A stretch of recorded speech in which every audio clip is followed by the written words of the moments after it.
Queridos hermanos, iniciamos la lección divina de este sábado 14 de diciembre en que celebramos la memoria de San Juan de la Cruz, presbítero y doctor de la Iglesia. Por la señal de la Santa Cruz de nuestros enemigos, líbranos, Señor Dios nuestro, en el nombre del Padre y del Hijo y del Espíritu Santo. Amén. Señor mío, Dios mío, creo firmemente que estás aquí, que me ves, que me oyes, te adoro con profunda reverencia, te pido perdón de mis pecados y gracia para hacer con fruto este tiempo de lección divina. Madre mía Inmaculada, San José, mi Padre y Señor, Ángel de mi guarda, interceded por mí. En la primera lectura de esta memoria de San Juan de la Cruz leemos el libro del Eclesiástico o libro del Siráside, capítulo 48, versículos 1 al 4 y 9 al 11. En aquel tiempo surgió Elías, un profeta de fuego. Su palabra quemaba como una llama. Él hizo caer sobre los israelitas el hambre y con celo los diezmó. En el nombre del Señor cerró las compuertas del cielo e hizo que descendiera 3 veces fuego de lo alto. ¡Qué glorioso eres, Elías, por tus prodigios! ¿Quién puede jactarse de ser igual a ti? En un torbellino de llamas fuiste arrebatado al cielo, sobre un carro tirado por caballos de fuego. Escrito está de ti que volverás, cargado de amenazas en el tiempo señalado, para aplacar la cólera antes de que estalle, para hacer que el corazón de los padres se vuelva hacia los hijos y congregar a las tribus de Israel. Dichosos los que te vieron y murieron gozando de tu amistad, pero más dichosos los que estén vivos cuando vuelvas. Palabra de Dios. Esta semana del tiempo de Adviento, después de haber celebrado el segundo domingo de Adviento, ha estado marcada por esa figura de San Juan el Bautista. Como veíamos, el domingo es un personaje sumamente importante en el tiempo de Adviento, porque es el precursor del Señor. Y es un personaje que obviamente empieza a intervenir en la historia de nuestro Salvador desde que está en el vientre de su madre Isabel. ¿Qué tiene que ver Juan el Bautista con la lectura que acabamos de hacer del libro del Eclesiástico, donde se nos ha hablado del profeta Elías? Porque acabamos de leer cómo efectivamente se anuncia ese regreso de Elías.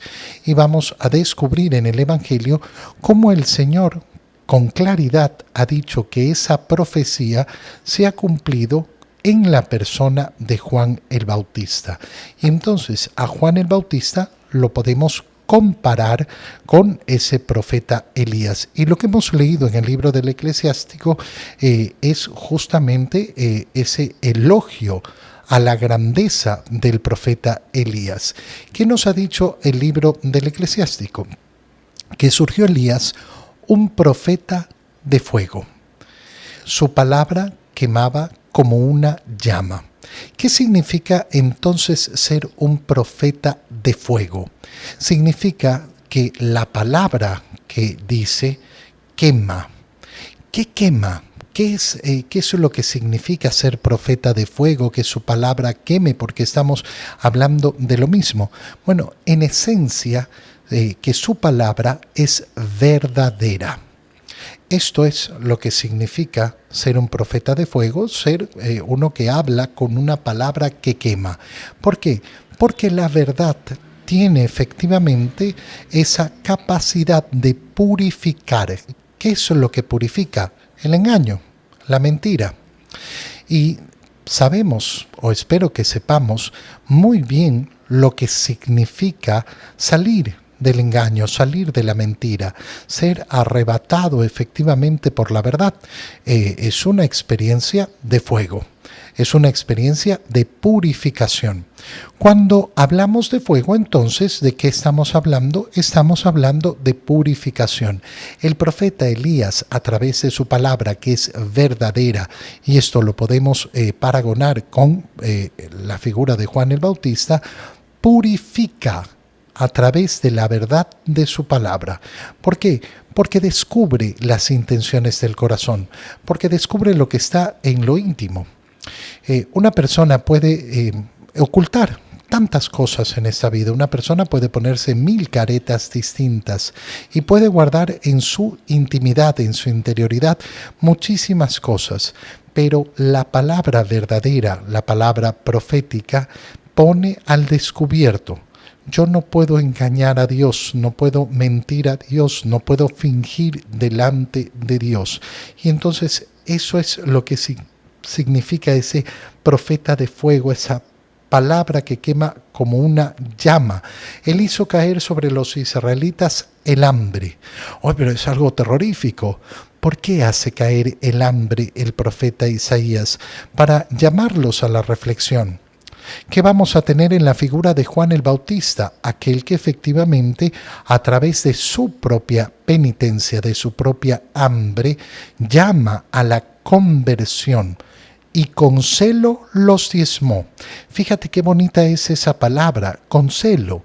Es decir, con cariño, con amor, con el deseo de que los corazones se conviertan hacia el Señor. Y por eso en el nombre del Señor cerró las compuertas del cielo para que no lloviera. Ay, todo esto para hacer maldades. No. No para hacer maldades, sino para llamar siempre a la conversión, para que efectivamente los corazones pudieran reaccionar a través de esa palabra verdadera, reconozcan sus pecados, reconozcan sus culpas y lógicamente empiecen un camino de conversión profundo. ¡Qué glorioso eres, Elías, por tus prodigios! ¿Quién puede jactarse de ser igual a ti? Esta glorificación de Elías, esta alabanza a la labor profética de Elías va a ser sumamente importante. ¿Por qué? Porque al final se nos va a referir esa vuelta de Elías y ya sabemos que está referida a Juan el Bautista. ¿Quién puede jactarse de ser igual a ti? En un torbellino, y empieza a narrar el final de la vida de Elías, en un torbellino de llamas, fuiste arrebatado al cielo sobre un carro tirado por caballos de fuego. Y escrito está que volverás. Esta vuelta de Elías, de la cual le van a preguntar los discípulos al Señor, cargado de amenazas en el tiempo señalado. Cuando oímos cargado de amenazas podemos pensar, ay, pero otra vez la imagen de miedo, de horror. No, las amenazas son la verdad. La verdad, no son las amenazas de aquel que está buscando la guerra, la pelea, de aquel que tiene envidia, de aquel que tiene celos. No. La amenaza es si no se convierten, si no cambian, perecerán, es decir, no gozarán de la vida eterna. Por tanto, esas amenazas no están hechas simplemente para meter miedo, no, están siempre orientadas hacia esa conversión profunda del corazón. Es cargado de amenazas. ¿Cuándo vas a venir? En el tiempo señalado. Y en el tiempo señalado es una frase preciosa porque nos recuerda cuándo ha venido el Salvador al mundo. Y en este tiempo de Adviento estamos, lógicamente, preparándonos para recordar esa primera venida del Señor con nuestro corazón orientado hacia su segunda venida. ¿Cuándo vino el Salvador? En el tiempo señalado, en el tiempo justo, en el tiempo que debía venir. ¿Y vino para qué? Para aplacar la cólera antes de que estalle, para hacer que el corazón de los padres se vuelva hacia los hijos y congregar a las tribus de Israel. Es decir, todo es buscando el bien. Qué bonita expresión, para hacer que el corazón de los padres se vuelva hacia los hijos. Y uno dice, bueno, el corazón de los padres está vuelto hacia los hijos. ¿Ah, sí? Mira cuántos hijos abandonados hay en el mundo. Mira cuántos hijos sin padres hay en el mundo. Aquello que debería ser lo más básico del corazón humano.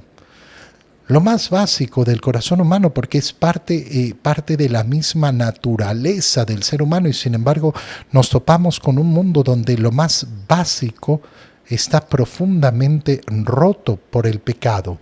Dichosos, dice el libro del Eclesiástico, los que te vieron y murieron gozando de tu amistad. Qué alegría haberte conocido. Pero termina de una manera maravillosa la lectura. ¿Por qué? Porque nos dice, pero más dichosos los que estén vivos cuando vuelvas. Es decir, que todo lo que hemos dicho del profeta Elías, que es maravilloso, va a ser todavía mucho mejor. ¿Y por qué va a ser mucho mejor cuando vuelva? Porque entonces anunciará al Salvador. Porque entonces señalará al Salvador. Y eso es lo que vemos en el Evangelio. Leemos el Evangelio de San Mateo, capítulo 17, versículos 10 al 13. En aquel tiempo los discípulos le preguntaron a Jesús, ¿por qué dicen los escribas que primero tiene que venir Elías? Él les respondió, ciertamente Elías ha de venir y lo pondrá todo en orden. Es más, yo les aseguro a ustedes que Elías ha venido ya, pero no lo reconocieron e hicieron con él cuanto les vino en gana. Del mismo modo, el Hijo del Hombre va a padecer a manos de ellos. Entonces entendieron los discípulos que les hablaba de Juan el Bautista. Palabra del Señor. ¿Por qué los escribas entonces decían que antes de la llegada del Mesías, como signo de la llegada del Mesías, tenía que volver el profeta Elías? Bueno, porque estaban enseñando lo que era correcto. Estaban enseñando justamente aquello que acabamos de leer en el libro del Eclesiástico. Y entonces los discípulos se acercan al Señor a preguntarle, bueno, pero ¿y qué pasa? Porque lo que están preguntando en el fondo es, si tú eres el Mesías, ¿cómo es que no ha vuelto Elías? Porque los escribas dicen que tenía que venir Elías. La pregunta de fondo es, ¿cómo sabemos entonces que tú eres el Mesías si los escribas, que son aquellos que son estudiosos en la palabra de Dios y la predican al pueblo, dicen que esto tiene que ocurrir antes? Y muchos de ellos probablemente estaban diciendo, oigan, cuidado con decir que Jesús es el Mesías, porque la venida del Mesías está marcada primero por la venida del profeta Elías. Y eso no ha ocurrido. Esta es la pregunta que le están haciendo. Y entonces la respuesta del Señor, que dice ciertamente, ¿por qué? Porque el Señor ha venido a que se cumplieran. No ha venido a abolir ni a la ley ni a los profetas, sino a dar cumplimiento de todo lo anunciado. Ciertamente, claro que sí, Elías ha de venir y lo pondrá todo en orden. ¿Qué significa poner todo en orden? Nosotros ya sabemos que el Señor está hablando de Juan el Bautista.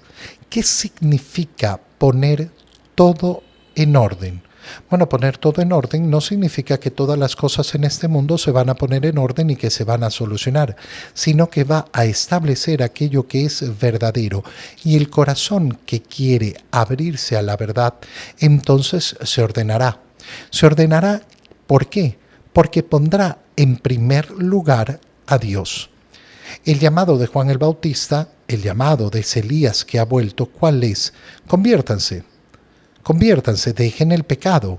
Dejar el pecado, ¿qué significa? Hacer el esfuerzo de amar a Dios con todo el corazón, con toda el alma, con todas las fuerzas. Y entonces, claro, eso hace que mi vida se ordene.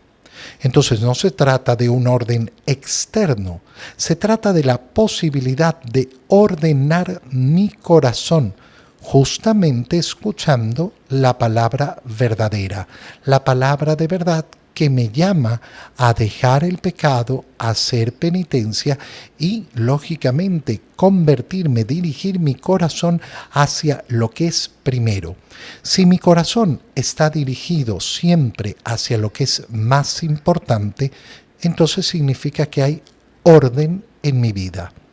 Si mi corazón, en cambio, se deja confundir y le da importancia a aquellas cosas que en verdad no tienen importancia, entonces mi corazón está desordenado. Es más, dice el Señor, yo les aseguro a ustedes que Elías ha venido ya. Es decir, aquello que están diciendo los escribas, aquello que están esperando, en primer lugar, es correcto. Pero en segundo lugar, es que ya ha ocurrido. Ya ha venido Elías.